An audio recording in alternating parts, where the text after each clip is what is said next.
ஒரு நாட்டை அரசன் ஒருவன் ஆண்டு இருந்தான். அவனுக்கு கீழே நிறைய அமைச்சர்கள் இருக்காங்க. அதில் ஒரு அமைச்சர் மட்டும் எது நடந்தாலும் எல்லாம் நன்மைக்கு அப்படின்னு சொல்கிறத வழக்கமாக வைத்திருந்தான்.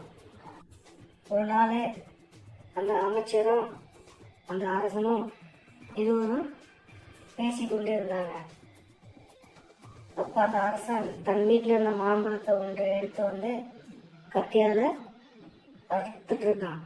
அறுக்கிறப்ப தவறுதலாக கத்தி அவன் கைவிரலை வெட்டியிருக்கு. வலி தாங்க முடியாம அரசன் துடிக்கிறான். அதை பார்த்து அந்த அமைச்சர், அரசே எல்லாம் நன்மைக்கே என்றான். இதை கேட்டு கோபமடைந்த அரசன், நான் விரல் வெட்டப்படுறதுன்னு நினைச்சு துடிக்கிறேன், உனக்கு என்னை பார்த்தா பைத்தியமா இருக்கா, எல்லாம் நன்மைக்கே என்று சொல்கிறாய் அப்படின்னு சொல்லி கோபப்பட்ட அரசன் காவலர்களை அழைச்சி இந்த அமைச்சரை சிறையில் அடைங்கன்ட்டு உத்தரவிடுறான். காவலர்களும் அரசன் சொல்ற மாதிரி அந்த அமைச்சரை சிறையில் அடைச்சிட்டாங்க. அப்போதும் அந்த அமைச்சர் கம்முன்னு இல்லை, மீண்டும் சொல்றான் எல்லாம் நன்மைக்கு. பல நாட்கள் கடந்தும் அவனை வெளியே விடல, சிறையிலே இருக்கான். வேட்டையாடுவதில் ஆர்வமுடைய அரசன் தனியாக காட்டுக்கு போறான். அந்த காட்டில் பார்த்தீங்கன்னா மலைவாசிகள் காளிக்கு பலி கொடுக்கறதுக்காக ஒரு ஆளை தேடிக்கொண்டிருந்தனர். அப்போது அவர்களிடம் அரசன் சிக்கிறான்.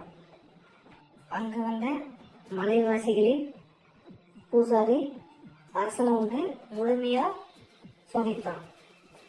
சோதித்த பிறகு அந்த பூசாரி சொல்றான், காளிக்கு எந்த குறையும் இல்லாதவனை மட்டுமே பலியிட முடியும், இவனுக்கு கைது பாதிதான் இருக்கு, இவனை விட்டு விடுவோம் என்றான். உடனே அரசன் அங்க வேட்டையாடுறதுக்கு மறுபடியும் போல அரண்மனைக்கு திரும்பி வந்தவுடன் உடனடியாக அந்த ஜெயிலில் இருக்கிற அமைச்சரை விடுவிக்க சொல்றான். காட்டுக்கு வேட்டையாட போய் என்னென்ன நடந்தது எல்லாம் அந்த அமைச்சர்கிட்ட சொன்ன அரசன் கைவிரல் வெட்டப்பட்டதால் உயிர் பிழைச்சான். அன்று எல்லா நன்மைக்கு என்று நீ சொன்னது எனக்கு இன்றுதான் அவனுடைய அர்த்தம் உணர்ந்தது அப்படின்னு அந்த அமைச்சரை பார்த்து அரசன் சொல்றான். உடனே அமைச்சர் அரசனை பார்த்து சொல்றாரு, அரசே, என்னை நீங்கள் சிறையில் அடைத்ததும் நன்மைக்கே. எப்பொழுதும் உங்களை பிரியாமல் இருக்க நான், என்னை நீங்க சிறையில் அடைக்காமல் இருந்திருந்தால் உங்களுடன் நானும் காட்டுக்கு வந்திருப்பேன்.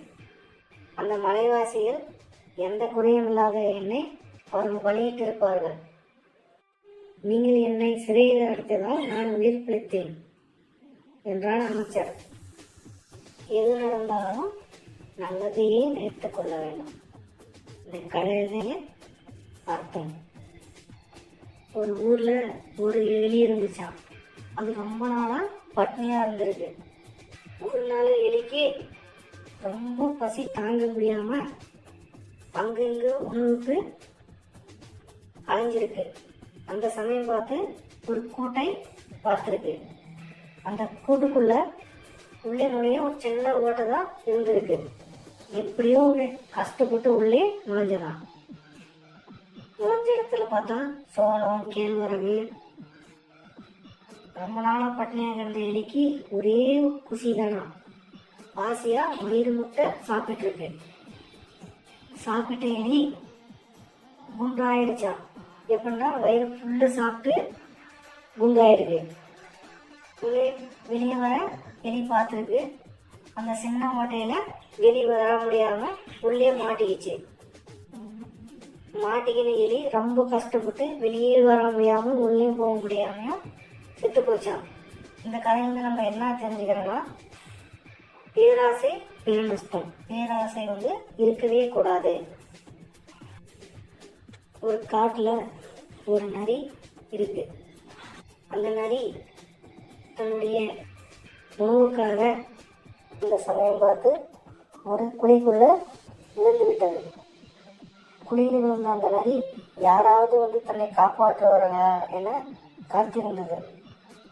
ஆனால் ஒரு அந்த பக்கம் வரவே இல்லை. அதனால் அது சாப்பிடவும் முடியாமல் தூங்கவும் முடியாமல் அந்த குழி இருந்திருக்கு. 20 நாள் கடந்து போனப்ப அந்த பக்கமாக ஒரு ஆடு மேன்னு கத்தி கொண்டு புல்லு சாப்பிட்டு இருந்தது. உடனே அந்த நரி உஷாரானது, இந்த ஆட்டை வைத்து எப்படியாவது நம்ம அந்த குழியிலேருந்து வெளியே போயிடணும் அப்படின்னு. உடனே இந்த நரி ஆட்டை பார்த்து, ஆடன்னா இங்கே வாயேன் என்று நரி அன்போடு அழைத்தது. அந்த குழியிலிருந்து அந்த குரலை கேட்டதும் ஆடு எட்டி பார்த்தது. இப்போ நரியை பார்த்த ஆடு, நரியாவே என்ன தவறி விழுந்துட்டியா என்று செல்லமாக கேட்டது. உடனே அந்த நரி, சீ நானாவது விழுவதாவது, நான் வேணும்தான் இந்த குழிக்குள்ளே இறங்கினேன். இந்த குழிக்குள்ளே எனக்காக ஒரு மானு என் பசியை தீர்க்க இருந்தது. அதை நான் சாப்பிட்டு இங்கே நிம்மதியாக தூங்கிட்டேன் அப்படின்னு அந்த நரி சொன்னது. ஆடு கொஞ்சம் புல்லு இருக்கு, நீ எதுக்கு மேலே அழிஞ்சிட்ருக்க, நீ உள்ளவா, இந்த புல்லு நீ சாப்பிட்டு நீ டேஸ்ட்டு பாரு, யாரும் இங்கே வராத இடமா இருக்கிறதுனால நிறைய பச்சை புல் இருக்கு அப்படின்னு ஆட்டை பார்த்து நரி சொல்ல, ஆடு கொஞ்சம் யோசிக்கலையா, உடனே கேட்டப்போ முடிச்சிருச்சு. குழிக்குள்ளே முடிச்சு ஆடு உள்ளே பார்த்தா புல்லும் இல்லை ஒன்றும் இல்லை, வறண்டு போய் இருக்கான். உன்னை நம்பி வந்தேன் பாரு, இப்போ எப்படி நான் வெளியே போகிறது அப்படின்னு நிறைய பார்த்தா ஆடு கேட்க, அதுக்கு நிறைய சொல்லியிருக்கு, ஃபஸ்ட்டு நான் உன் மேலே ஏறி வெளியே போகிறேன், அப்புறம் என் கையை நீட்டேன், என் கையை பிடிச்சிட்டு நீயே வெளியே வந்துடு அப்படின்னு நிறைய சொல்ல ஆடும் ஒத்துக்குச்சு. ஆடு மீது நிறைய ஏறி வெளியே வந்துடுச்சு. சொல்லுது, நிறைய கையை கூட என்னை சீக்கிரமாக காப்பாற்றுன்றது ஆடு. உன்னை நான் எப்படி காப்பாற்றுறது, எதை செஞ்சாலும் வேகமாக புத்திசாலித்தோட செய்யணும், இப்போதாவது புரிஞ்சுக்கணும், நான் வரேன்னு சொல்லிட்டு நரி கிளம்பியது. தன் முட்டாள்தனத்தை நினைத்து ஆடு ரொம்பவும் வருந்தியது. அதுவும் பல நாள் அந்த குழி பசியோடு இருந்தது. அன்று ஒரு நாள் வேட்டையாட அந்த காட்டுப்பகுதிக்கு சென்ற ஒரு வேட்டையன் தான் அவதிப்பட்டான்.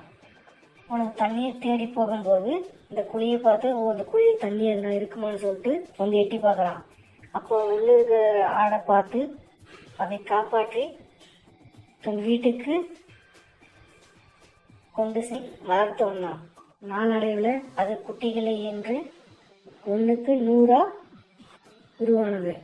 அதை பேசப்பட்ட அந்த வேட்டையன் வேட்டையாடத்தை விட்டுட்டு ஆடு மேய்த்து அதனால் நடத்தினான்.